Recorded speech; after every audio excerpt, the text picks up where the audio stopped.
Hello student, good morning. आप सभी का ऑनलाइन क्लासेस में स्वागत है।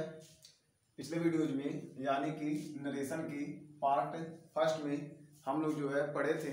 नरेशन आपकी दो प्रकार के होती है, एक आपका डायरेक्ट नरेशन और एक आपका इनडायरेक्ट नरेशन। डायरेक्ट नरेशन में आपको बताया गया था कि हम जो है वक्ता मतलब किसी के द्वारा कही गई बातों को सेम टू सेम उसी के शब्दों में कहते हैं और उसके द्वारा कही गई बातों को कोटेशन मार्क के अंदर रखा जाता था। और बताया गया था जो आपका कोटेशन मार्क के बाहर का पार्ट होता है यानी कि ये वाला, इसको आप रिपोर्टिंग वर्ब कहते हैं, और जो पार्ट आपका कोटेशन मार्क के अंदर रहता है यानी कि ये वाला पार्ट आपका रिपोर्टेड स्पीच कहलाता है।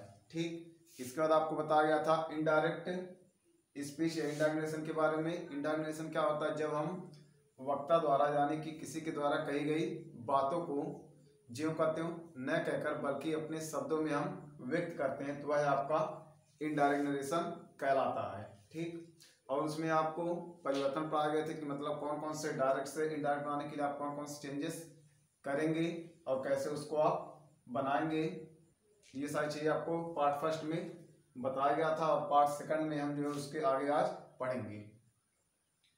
तो इसमें एक्सेप्शन दिया है, exceptions in the use of past tenses, मतलब टेंस के कौन से एक्सेप्शन है जब मतलब टेंस को चेंज नहीं किया जाता है। तो इसमें दिया कुछ परिस्थितियों में रिपोर्टिंग वर्ब के पास्ट टेंस में होते हुए भी रिपोर्टेड स्पीच का टेंस नहीं बदलता है। पहले आपको बताया गया था कि जब आपका रिपोर्टिंग वर्ब किसमें रहेगा, प्रेजेंट में होगा या फिर फ्यूचर में होगा, तो उसका रिपोर्टेड स्पीच चेंज नहीं होता है ना। और जब पास्ट टेंस में रहता है तभी उसका टेंस से परिवर्तन होता है। और यहाँ बताया कुछ मतलब ऐसे कंडीशन होते हैं, परिस्थितियाँ होती है जिसमें रिपोर्टिंग वर्ब के पास्ट टेंस में होते हुए भी हम जो है रिपोर्टेड स्पीच के टेंस को नहीं बदलते हैं। जैसे पहला आपका दिया है सदैव सत्य रहने वाला कथन, मतलब ऐसी बातें जो हमेशा सत्य हो। तो इसमें फर्स्ट सेंटेंस आपका दिया है the teacher said to the boys, मतलब टीचर ने बॉयज से लड़कों से कहा, क्या कहा? The earth moves around the sun, कि अर्थ जो है सूर्य की परिक्रमा करता है, चक्कर लगाता है ना। तो ये आपका क्या यूनिवर्सल ट्रूथ है, ये सदा सत्य रहने वाली बातें हैं। तो इसको आप बनाएंगे तो ये आपका हो जाएगा the teacher said that, sorry told हो जाएगा, टोल्ड द बॉयज।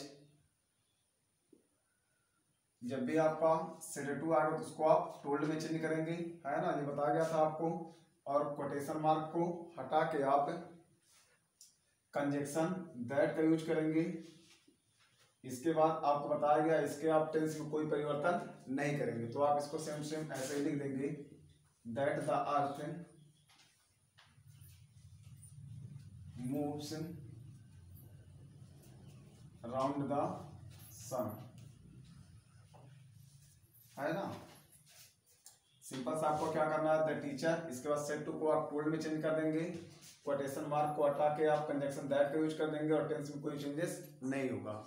ऐसे ही आप बना सकते हैं the teacher said to the boys the sun rises in the east, मतलब सूर्य आपका पूर्व में निकलता है। तो ये आपका क्या है, सदा सत्य रहने वाली बात है, तो इसके भी आप टेंस में कोई परिवर्तन नहीं करेंगे।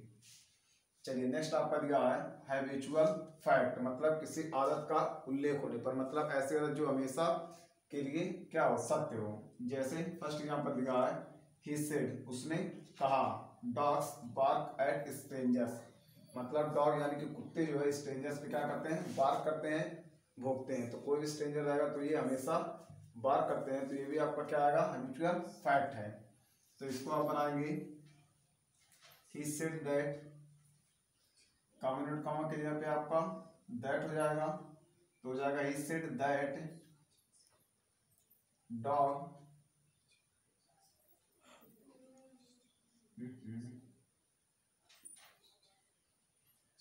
डॉग्स बार्क एट स्ट्रेंजर्स, मतलब इसमें भी आपको जो है टेंस को चेंज करने की आवश्यकता नहीं है। आगे इसमें आप देखेंगे यदि आपका कोई हिस्टोरिकल फैक्ट हो, मतलब ऐतिहासिक सत्य का उल्लेख किया गया हो, तो उसके भी टेंसेस में आप कोई परिवर्तन, कोई चेंजेस नहीं करेंगे। फर्स्ट एग्जांपल आपका दिया है, the teacher said Kalidas is the Shakespeare of India. मतलब टीचर ने कहा, क्या कहा, कालिदास जो है भारत के शेक्सपियर है ना। तो इसको आप इंडायरेक्ट में चेंज करेंगे तो हो जाएगा the teacher said that Kalidas is the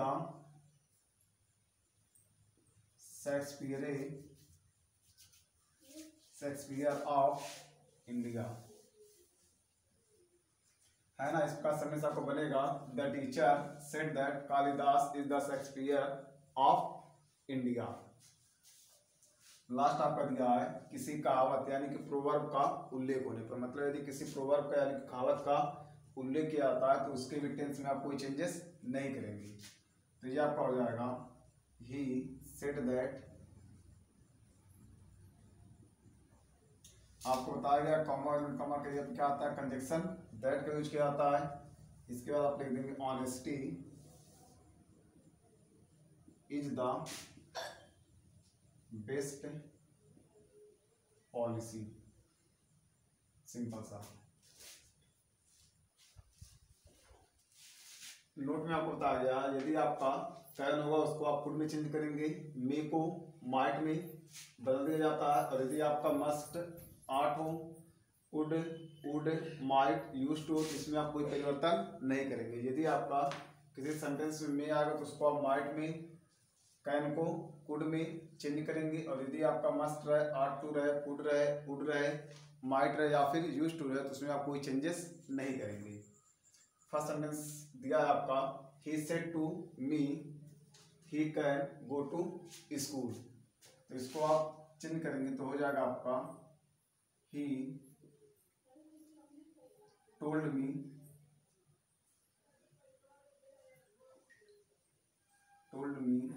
that, ये आपका थर्ड पर्सन है तो इसमें आप कोई चेंजेस नहीं करेंगे, है ना। ये आपको हो जाएगा दैट ही कैन का कुड हो जाएगा he could go to school.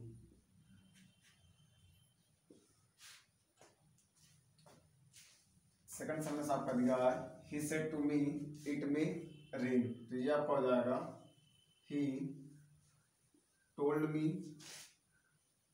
That it may का आपका माइट हो जाएगा इट माइट रेन होगा, है ना। लास्ट वाला सेंटेंस आपका दिया है he said to me he must go to school, तो आपको बताया गया यदि आपका मस्ट रहेगा, आर्ट टू रहेगा, कुड रहेगा, वुड रहेगा, माइट रहेगा या फिर यूज्ड होगा तो उसमें आप कोई चेंजेस नहीं करेंगे। तो ये आपको बन जाएगा he said sorry he told मी, इसको हटा के आप कंजक्शन दैट का यूज कर देंगे ही टोल्ड मी दैट ही, ये भी आपको क्या थर्ड पर्सन है तो थर्ड पर्सन में आपको बताया गया कोई चेंजेस आप नहीं करते हैं।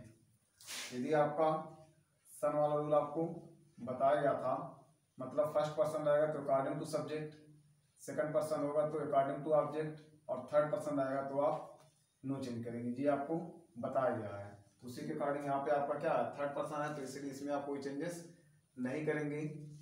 तो ये आपको हो जाएगा ही, इसमें भी कोई चेंज नहीं करना है तो मस्ट ही रहेगा, इसके बाद गो टू स्कूल।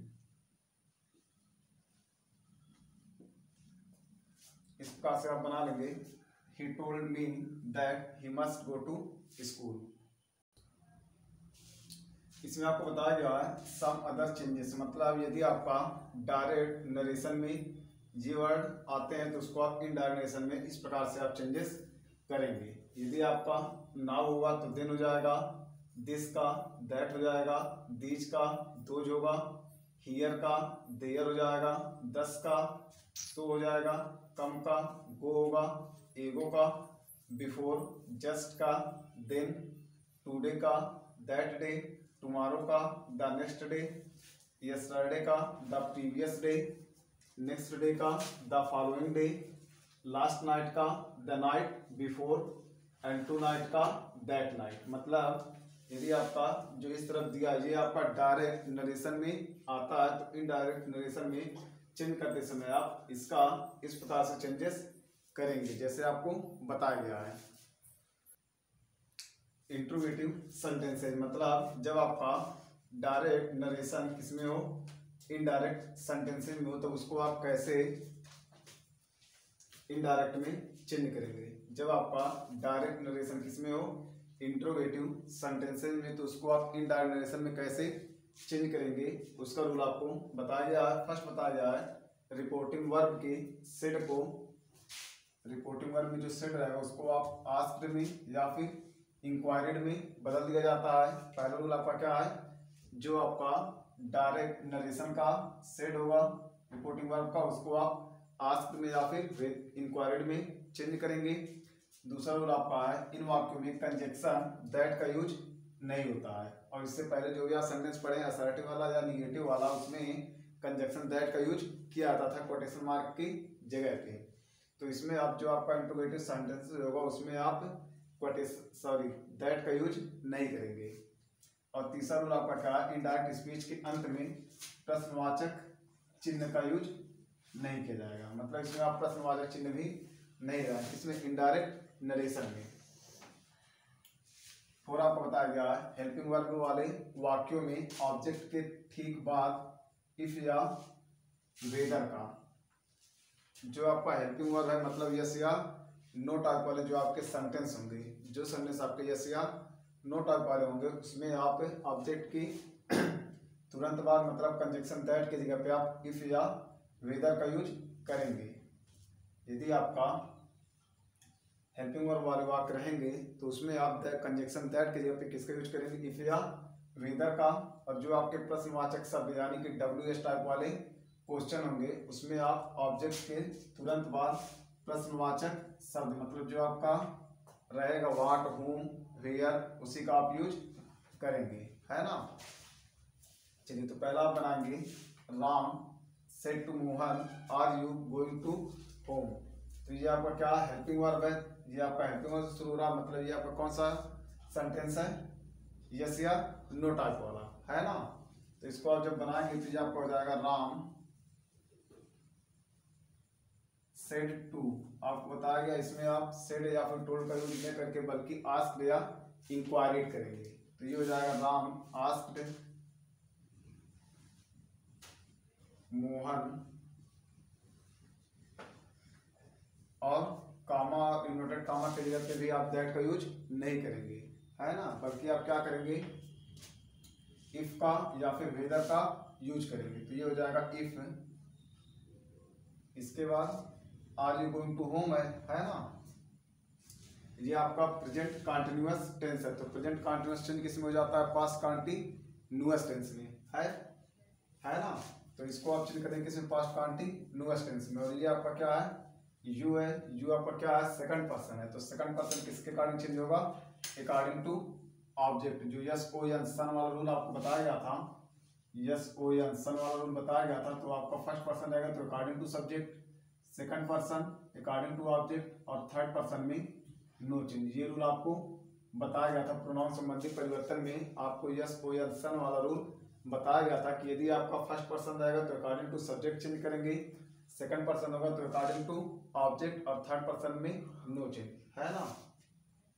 तो इसका आपका क्या हो जाएगा, ही हो जाएगा, इसलिए आप यहाँ पे वाज लगाएंगे, he was going to home, है ना। इंटरोगेशन मार्क यानी कि प्रश्नवाचक चिन्ह लगाने की आवश्यकता नहीं है। तो इसे ध्यान से देखें कौन कौन सा परिवर्तन हुआ है। पहला चीज तो सेड टू की जगह पे आस्क्ड आया, जो कि आपको फर्स्ट रूल में बताया गया है ना। इसके बाद सेकंड रूल आपको बताया गया है, इसमें दैट का यूज नहीं किया जाएगा, है ना। और इसमें बताया गया जब आपका हेल्पिंग वर्ब से वाक्य शुरू होगा तो उसमें आप इफ या वेदर को यूज करेंगे। तो ये आपका हेल्पिंग वर्ब शुरू था, इसलिए यहाँ पे आप इफ का यूज किए हैं। और प्रोनाउंस मध्य परिवर्तन में ये आपका सेकंड पर्सन था, इसलिए यहाँ पे ही आया अकॉर्डिंग टू आप ऑब्जेक्ट इसको चेंज किए हैं। और टेंसियल परिवर्तन में ये आपका क्या था, प्रेजेंट कंटिन्यूअस, तो इसको आप चेंज कर दिए किसमें, पास्ट कंटिन्यूअस टेंस में। और बाकी यहाँ लास्ट मार्क ऑफ इंट्रोगेशन हटा दिया गया है ना। ऐसे इसको आप बनाएंगे तो ये आपका होगा सीता आस्क्ड मीरा।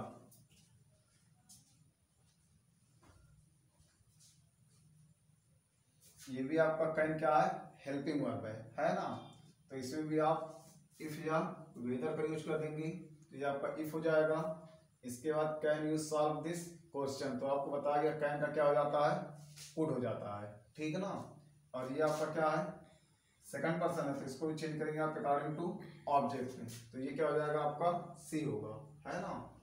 ये हो जाएगा Sita asked Meera if she could solve, और आपको बताया गया दिस का क्या हो जाएगा, दैट क्वेश्चन। इसमें आप ध्यान से देख लेंगे कौन कौन से चेंजेस हुआ है। सेट टू की जगह पे आस्क्ड आया है, इसके बाद ये आपका हेल्पिंग वर्ब था इसलिए यहाँ पे इफ लगा है। ये आपका सेकंड पर्सन था तो अकॉर्डिंग टू ऑब्जेक्ट यहाँ पे सी आया क्योंकि ये गर्ल थी, है ना। इसके बाद कैन का कुड हो जाता है, ठीक। बाकी आपका और दिस का दैट हो जाता है, ये भी अभी आपको बताया गया है, ठीक ना। इस प्रकार से इसको आप अच्छे से पढ़ के समझ के लगाइएगा। इंट्रोगेटिव सेंटेंसेज में एग्जांपल नंबर थर्ड है आपका, she said to Radha do you like to sit here. तो ये भी आपका डू आया, मतलब ये आपका कौन सा है, हेल्पिंग वर्ब वाला इंट्रोगेटिव सेंटेंसेज है। तो इसको आप बनाएंगे शी सेड टू का आस्क्ड हो जाएगा, शी आस्क्ड राधा, और कॉमन और कॉमन की जगह पे आप इफ लगा देंगे। ये आपका कौन सा टेंस है, प्रेजेंट इंडेफिनिट टेंस है ना। ये आपका प्रेजेंट इंडेफिनिट टेंस है, तो ये चेंज होगा किसमें, पास्ट इंडेफिनिट में। और ये आपका क्या है, सेकंड पर्सन है, तो अकॉर्डिंग टू ऑब्जेक्ट चेंज होगा। राधा है तो यहाँ पे क्या हो जाएगा, she. If she like to sit here का देयर हो जाएगा। चेंजेस इसमें आप देख लेंगे, सेड टू को आस्क्ड में चेंज किया गया है, कामा इन्वर्टेड कामा की जगह पे कंजक्शन इफ का यूज किया गया है। और यू आपका सेकंड पर्सन था तो अकॉर्डिंग टू ऑब्जेक्ट इसको चेंज किया गया है। और टेंस आपका प्रेजेंट इंडेफिनिट था तो टेंस आपका पास्ट इंडेफिनिट हो गया है। और लास्ट में मार्क ऑफ इंट्रोगेशन हटा दिया गया है। पहले भी आपको बताया गया था वॉइस और नरेशन आपको तभी आएंगे जब आपका टेंस अच्छे से क्या होगा, क्लियर होगा, है ना। इसको आप बनाएंगे तो ये आपका हो जाएगा आई आस्क्ड ही। इसको आप देखेंगे तो ये आपका क्या है, क्वेश्चन वर्ड है यानी कि प्रश्नवाचक शब्द है। तो इसमें आप कंजक्शन यानी कि इफ का यूज भी नहीं करेंगे, आप इसी को उतार देंगे। ये आपका हो जाएगा व्हाट आर यू डूइंग, मतलब ये आपका कौन सा टेंस है, प्रेजेंट कंटीन्यूअस टेंस है ना। तो इसको आप चेंज करेंगे किसमें, पास्ट कंटीन्यूअस टेंस में। और यू आपका अकॉर्डिंग टू ऑब्जेक्ट चेंज होगा तो ही हो जाएगा, तो हो जाएगा आपका ही वाज डूइंग। कैसे इसको जान लेंगे, ये बन जाएगा सेट टू का आस्क्ड हो जाएगा। और आपको बताया गया यदि आपका WS टाइप वाला मतलब प्रश्नवाचक शब्द से शुरू होने वाला वाक्य रहेगा तो उसमें आप उसी प्रश्नवाचक शब्द को पहले लिखेंगे, ठीक ना। उसके बाद आप सेंटेंस राइट करेंगे। तो ये आपका प्रेजेंट कंटीन्यूअस था तो पास्ट कंटीन्यूअस में इसको चेंज कर दिया गया है। ऐसे ही आप इसको चेंज करेंगे तो ये हो जाएगा द फादर सेड टू का आस्क्ड हो जाएगा,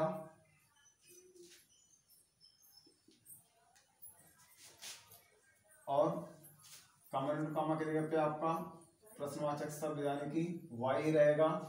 ये भी आपका कौन सा टेंस है, प्रेजेंट कॉन्टिन्यूअस। तो ये चेंज हो जाएगा आपका किसमें, पास्ट कॉन्टिन्यूअस टेंस में। और यू है यानी कि सेकंड पर्सन तो अकॉर्डिंग टू ऑब्जेक्ट, तो ही हो जाएगा वाई ही वाज किलिंग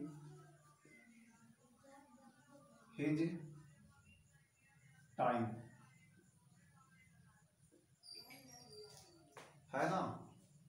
ऐसे ही आप इसको चेंज करेंगे तो ये आपका होगा हरी आस्क्ड मोहन। इसके जगह पे आप लगा देंगे हुज, ये आपका प्रेजेंट का है, इसको आप चेंज कर देंगे पास्ट में, हुज बुक दैट वाज हो जाएगा, है ना। इसी बेसिस पे जो है आप लोग बुक से अपना इंट्रोगेटिव सेंटेंसेस के क्वेश्चंस को सॉल्व कीजिएगा ध्यान से पढ़ते हुए। नोट में आपको बताया गया है विकल्प या चॉइस बताने के लिए वेदर का प्रयोग किया जाता है। मतलब यदि आपका चॉइस या विकल्प दिया जाएगा ऐसे सेंटेंसेस में आप हमेशा जो है वेदर का यूज करेंगे।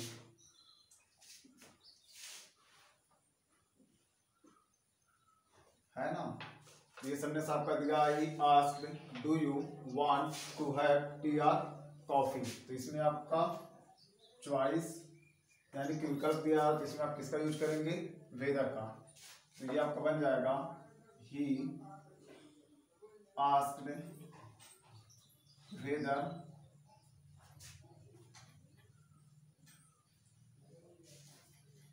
ये आपका कौन सा टेंस है, पास्ट सॉरी प्रेजेंट इंडेफिनिट। तो इसको आप चेंज कर दें किसमें, पास्ट इंडेफिनिट में। तो ये आ जाएगा वेदर यू वांटेड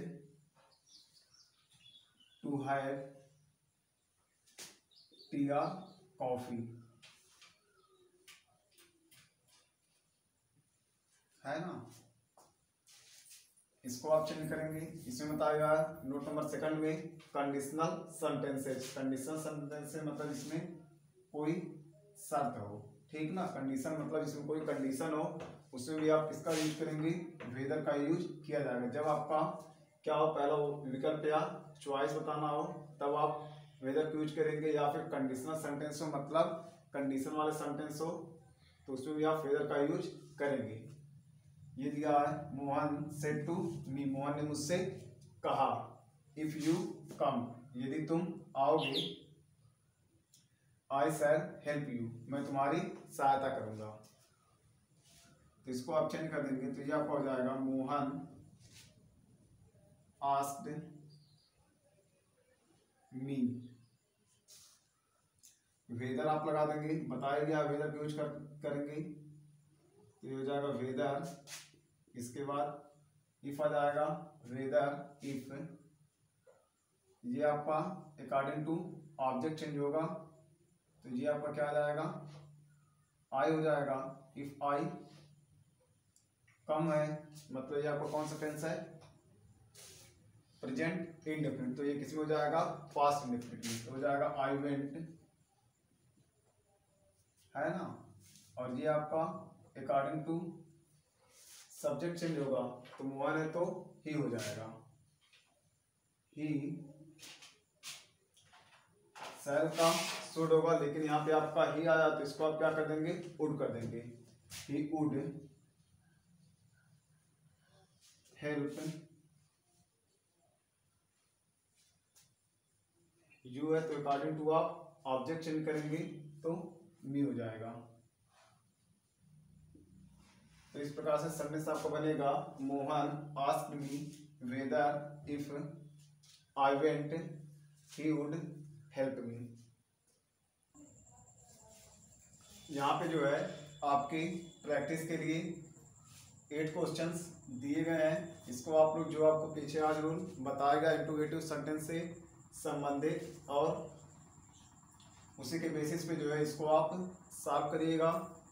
आसानी से सारे क्वेश्चन आपकी लग जाएंगे। एक बार सारे सेंटेंस को हम जो है पढ़ दे रहे हैं। फर्स्ट सेंटेंस दिया है, the mother said to her son, have you done your homework.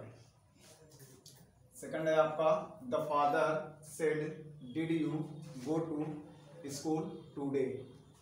And third is the he said will you go to Delhi tomorrow.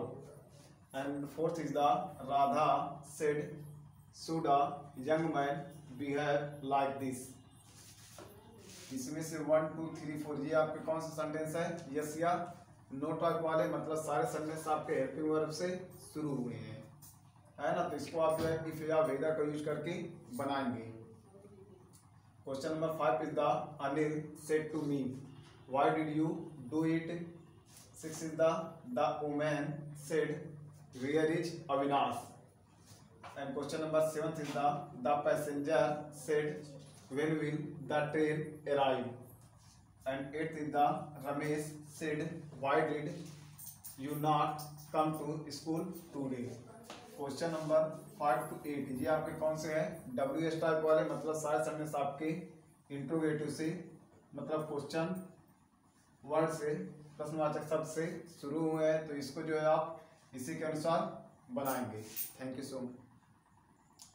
बाकी जो है इससे रिलेटेड, मतलब नरेशन से संबंधित जो आगे के हैं, जैसे कि imperative sentence, subjective sentence, let का यूज, ये सब जो है पार्ट 3 में आप अगले वीडियोज में पढ़ेंगे। Thank you so much.